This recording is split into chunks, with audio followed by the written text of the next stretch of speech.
Jimmy Butler is in like this rare stratosphere of like superstar player that never gets criticized. And I'm not even saying like I want to criticize him. He's like he's very likable and everyone loves Jimmy Butler and no one ever criticizes him, where he could have like scored 2 points in a game and like what would they say about him on the telecast? Man, like the defense is really gritty. Yeah, those 2 points. Toughest basket I've ever seen a guy get. Yeah. Look at that passing from Jimmy Butler. And the role players are playing well for Miami, whether it's Gabe Vincent, whether it's Duncan Robinson. You know who gets the credit? Jimmy Butler. Not them. Because Jimmy, I'm being serious here. Like it sounds like I'm doing like a bit here. It maybe is a little tongue in cheek, but I mean, think about it, listeners and viewers. Think about this. Like these guys are all playing well. Doesn't Jimmy Butler get credit for that? So even if Butler like continues this level of play, and Gabe Vincent is playing out of his mind, and Duncan Robinson continues to give you something, and Tyler Hero comes back and maybe he gives you something, wouldn't it just be, well, Jimmy Butler's the leader, and Butler is like done enough, and it's like a shepherd is like guided everyone towards an NBA Finals here, where not a lock that he would win Finals MVP, but I'm with you, Ken. Just like I still think he's going to win if Miami wins the series, and your point is obviously valid that if they win the series, he's probably going to have to play better, right, than he has in games 1 and 2. But I also think even if he plays like this and Miami still wins, I still think they would give it to Jimmy Butler because of the intangibles and the hashtag heat culture and all that nonsense. I still think the Butler will win. I still think it's Jokic if it's Denver and now Butler if it's Miami. They can definitely win. They're just weird. I don't know what to do with them. I honestly don't know what to do with them. And so my response when I don't know what to do with something is to not bet on it and bet on 17 other things instead. Fair enough. I love the Heat, man. I can't wait for what I wish Game 3 were tonight. No, that's actually not true because I want Jimmy Butler. How many games are the Heat going to win in? 6? 6. But you like them in a Game 7 in Denver. You said that earlier on when we were on the phone. You said if it gets to Game 7, you think they're winning. Oh man. What do you think Michael Porter Jr. is shooting in Game 7? What do you think he's shooting in Game 3? The same thing he shoots in every game. I'll tell you what. He's John Starks if it gets to Game 7. He's John Starks at 94 against the Rockets. You can bet that combo. Butler in 6, Butler Heat in 7. Those are big prices. You kind of just have to decide, like, and you've already made that decision you made a weeks ago. Like, do I buy what's happening here, that this Miami is just going to be some unicorn champion? And maybe they are, maybe they aren't. I'm not going to bet on them, but I'm also not going to be against them. Like, I can recognize that something weird's going on here. And so I think if I was going to bet the game, I haven't bet anything yet for Game 3, with Denver off a loss. And one thing that we haven't talked about a lot is the similarities that this Miami team shares with the bubble team that we made a lot of money on betting, in that this team and that team have a common trait, which is that they're the best fourth quarter teams you've ever seen in your entire life. I think Miami has a negative point differential in the first 3 quarters over across the entire NBA postseason so far. They're negative first, second, and third quarter, and like plus 90 in the fourth quarter or something like that. I mean, they're just like an outrageously good fourth quarter team. That's how they've been able to make it up to this point.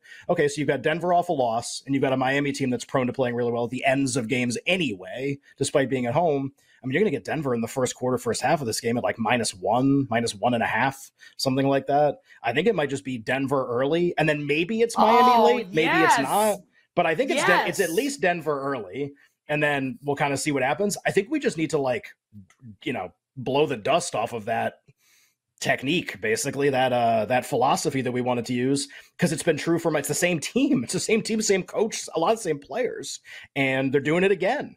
Joining us right now to talk NBA Finals and talk some French Open as well is our good friend, the Whale Capper, the great Drew DInsick. He is on Twitter at @whale_capper, and he does awesome work for our friends at the NBC Sports Edge, and also on the Deep Dive Pod with my brother in Yacht Rock, my friend Andy Molitor. If the impossible happens and Miami becomes basically the most surprising NBA champion in the history of the league, if that happens, who wins Finals MVP?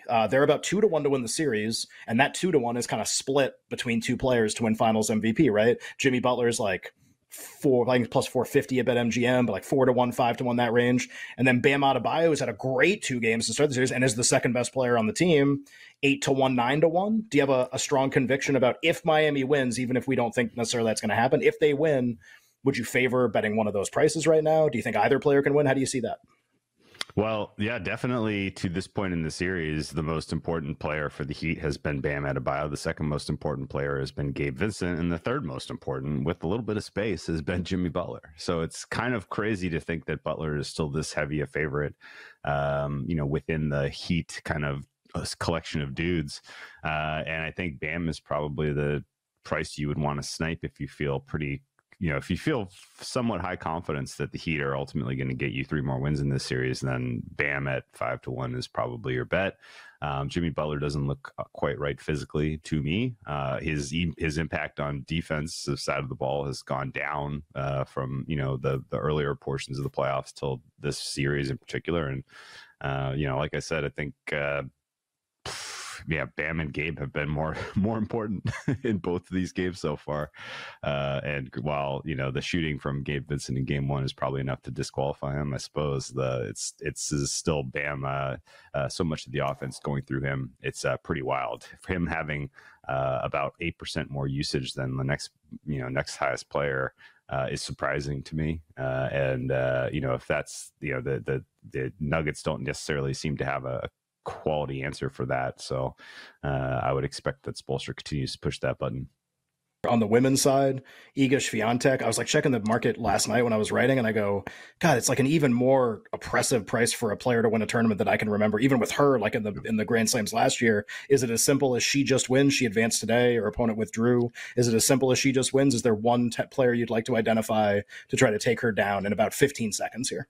Yeah, there's only 2 women in the clay court cycle this year who have been anywhere close to, anywhere in the ballpark to challenge her. And Sabalenka is the name that really stands out because she beat her head to head in Madrid. Now, different conditions, this is much more favoring Iga, but Iga's path continues to get easier as like the meaningful contenders keep getting upset.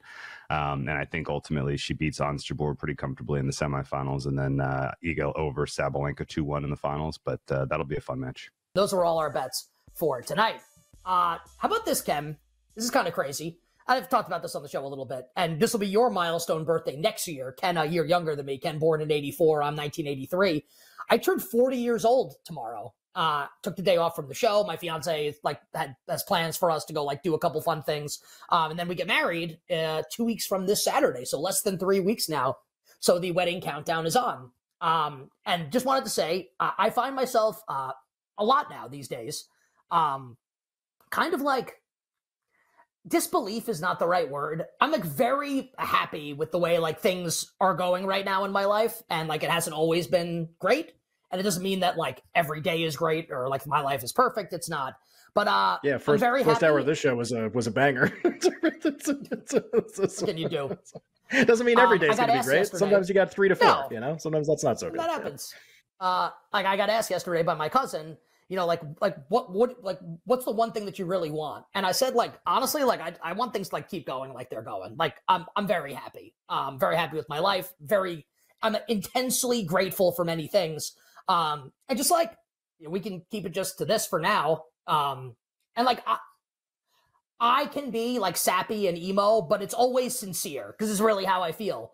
I am intensely grateful for this show, for Odyssey, for giving us the platform to do this, for my partnership with Ken and the opportunity to work with Ken, and for our friendship off the air and kind of what we've been able to do on the air. Grateful for our crew here on the show and to our listeners and viewers. It's just all really great, and I'm very happy, and it's awesome.